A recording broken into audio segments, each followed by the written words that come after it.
So here we are at the famous Valley Parade.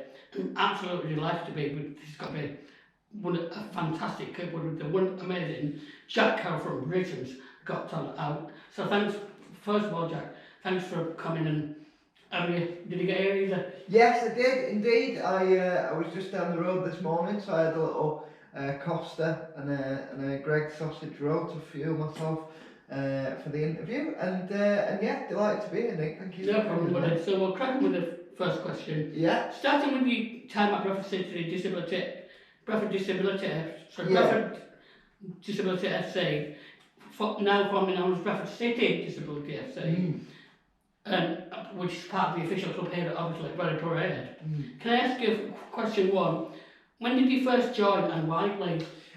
So I joined, I must have been about 8 or 9 years old, and you know, obviously I was a big football fan, and so you know, my dad, I think, knew one or two people that were involved with the club at the time, and so I came down for that reason, and you know, it was great. I really enjoyed it. It was kind of like a little bit of exercise, and you know, and I think at that age, kind of you know, I really kind of to have somewhere that meant I could kind of play football at my own pace and kind of feel a bit more included than I would do in regular football was a really good thing, I think. Yeah, you're definitely right about that. Unfortunately, I don't play a lot of them, but I'm listening. But you know, when I did play from it, that's really fantastic. Yeah, I definitely. I remember one year as well. I won the award I won at the end of season 2 was most vocal player. Wow. So I don't think that's really left me. What I lacked in skill, I made up for in shouting and bawling and telling people what for, even at that age. So yeah, that's certainly something that's stuck. Yeah, that's right. So we'll go to question 2. Are there any specific or special moments you remember whilst playing for the team? Yeah. Or any special matches, anything, goals, anything? Well, we like I say, obviously most vocal player was a really good one, and the sticks on road come down and kind of do the presentation, so that was really cool. And then we got to play here at Valley Parade a couple of times as well, and I remember I celebrated my goal by giving the Leeds salute to the Bradford City fans, which didn't go down too well, but I remember that as a particular highlight. Yeah, I must admit, scoring, I've done it myself when I did an exciting from the cup. Yeah, it's great, isn't it? It's great fun. How well did you know our main gaffer, Paul Joker? How well did you get on with him? How, you know, he's great as Paul. So he's interested in Paul? Yeah, indeed. He's great as Paul. I saw him actually the other week for the first time in a good few years, and it was good to see him again. But no, definitely Paul, you know, he was really good at kind of the coaching aspect of being able to kind of coach all different kind of levels and stuff and make everybody feel included, and I think, you know, that was thankful to Paul for that for sure. And you know your favourite food, don't you? Ice cream. Is it ice cream? Ice cream. Wow. So we'll go to number 4. What position did you play for the Bradford City Disability, and perhaps what was your preferred position? Yeah, so I moved about quite a lot because I think I would watch Match of the Day the night before we played on the Sunday morning, and then I'd decide based on what I'd seen that week on Match of the Day what I fancied playing. So sometimes I was like holding midfield, other times I was up front kind of thing. But it just depended, because there's obviously I use a walking frame, so there's some positions where using a walking frame it's quite good because you can trap the ball in between. No one can get it off you then. So holding midfield and striking in particular were good for that. Yeah. That's absolutely brilliant, buddy. Yeah. So in general, can I ask you how you deal with your disability and what encourages you to succeed? Because you're a brilliant guy. You're doing fantastic in your comedy work. Cheers, man. Thank you. That's lovely to say. I don't know really. I think obviously I think you look back and kind of doing stuff like playing the football and kind of do all that stuff kind of helps you to go, why not give things a go? You know, in spite of any disability or whatever, why not try things? You never know until you try, kind of thing. And you know, I think that kind of stuff is really good for people with disabilities as well, because it does teach you that kind of thing of, you know, if you put your mind to it, you might not be able to do it as well as everyone else, or it might be a different way of doing things. But that kind of stuff, I think, is really valuable, you know, for disabled people, if you can get them early on to kind of latch on to something like the football. And you know, I think that's been a big part of what's made me successful. We'll just check it. Sorry, got you to it. So we can edit that part out. Yeah. So, thanks for answering those few questions. Jack. We'll move on to your time at Britains Got Talent. Like you do, not actually mind asking a few questions. Yeah, of course. What first inspired you to apply for Britains Got Talent? Wow. Well, I did a stand-up set when I was 11 years old at my mum and dad's silver wedding anniversary at Cedar Court in Bradford. So I went on and did that. My dad did this big spiel about how, you know, my mum and dad had been together all these years and how they were still in love and all that. And I got up at 11 years old and I said, that's a load of rubbish, they're going through divorce proceedings right now. So that's how that started.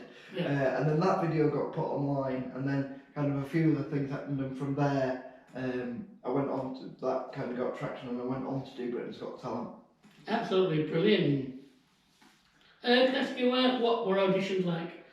They were interesting, the auditions, I think, because there was a preliminary audition from the producers and then the main audition, and you know, it's that was the biggest gig I'd ever played up until that point, the Lowry Theatre. But I think I was so young, you kind of don't think about what might go wrong as much. You know, I just went and kind of did it. So I think that was a good thing that I did it as young as I did.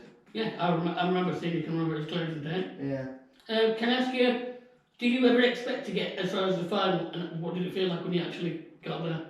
I didn't really. I put no kind of expectations on it really. I was like, very much whatever happens, happens. But I think once I got there, it was like, once you get into the semis, you kind of go, oh, I fancy this a bit more now than I did. You know, you kind of get a little bit like that. So it was a good feeling of kind of, I think you want to keep it going as long as possible. That's what I felt. Is like, this is really good fun. I want to keep it going, kind of thing. That's absolutely brilliant, wasn't it? So we'll move on to question 9, and this is about Simon Cowell. Is Simon Cowell a good person to get on with? What's he like in real life, and is he really that critical at times, or is it part of his character? No, it's part of his character for sure. He's really. I've spoken to him probably more since the show finished, but he is really easy to get on with. He's an evil genius, but he's really easy to get on with, and it's definitely a character that he plays up to. Yeah, because it made me laugh sometimes. Yeah. So we'll go to the next one. Since Britains Got Talent, what have you been up to, and where have you been performing? Because obviously I saw you down at Jem's Pit Stop. Yeah, Jem's Pit Stop in Batley. Yeah. Oh, thank you, man. Well, since then I've done live at the Apollo. I did a film set in Bradford for part of it called Eaten by Lions. Which we filmed all around Eccles Hill and all that kind of thing for the first bit of that. And then just been doing stand-up all over the country really, and bits of acting and that kind of thing when that crops up as well. So I do a bit of everything really. Yeah, like I say, you do it really well. So thank you. How often do you actually work on new material? And can I ask you, how do you deal with such things as maybe hecklers? Because I remember when I came to see you, you got one. And Yeah, that is a thing you have to learn to deal with. I remember that guy was quite drunk, wasn't he, if I remember correctly. But yeah, I write new material kind of in bursts really, whatever, because I'll have a week where I write loads of stuff, and then that'll kind of sustain me for the year really. And in terms of hecklers, you know, I think like early on, coming out of the TV into the clubs, it's kind of a shock when people start talking back at you, but I've learned to really enjoy that now, and that kind of interaction is one of my favourite bits. Yeah, maybe what I need to do when people haven't got me, maybe be a bit comedy back. Yeah, exactly. One time I won stage once, I remember, because I like to do fancy, doesn't like to do Halloween. Yeah. Anyway, we're in Bingley, everybody liked it, apart from one person. Right. So they came up to me and said, oh, you know, so. Yeah. You look well, what were the people to say? Yeah. So I said, well, at least I don't need a massive looking idiot now. Yeah, and that disarms them. You should go for that, mate. You should go for that. Yep, so we'll go to the next one. Can I ask you, where did you grow up as a child? How were things before you became famous? Yeah, so I grew up, I was born in Bradford. All my family live in Bradford. But I actually grew up around kind of Hipperholm, Brighouse, that kind of way. So a little bit of a way away. And yeah, I think, you know, things were good. I'm very, very lucky with the family I've had that have kind of supported me through, you know, through the early stages of the diagnosis of the cerebral palsy, and then through, you know, doing what I want to do now. So I've been very lucky in that respect. Shout out to my mum and dad for that. Right, yeah. And it's good on to look after you, because man look after me, father look after me, my friends look after me. So. Yeah. Can I ask you, what's your biggest obstacle in life, and how did you overcome it to be the star and success that you are now? Well, I think I don't know really. I don't. Maybe it's that kind of thing of, I think every obstacle becomes big when you face it. There's not like one single thing. Is there? So like, you know, it's kind of learning the walk's the first obstacle when I was 6, but now I can do that. That seems smaller. So I think you just take every obstacle as it comes, or certainly, you know, I try to do that and kind of, you know, see what you can do about it. That's brilliant. Can I ask you what motivates you, please?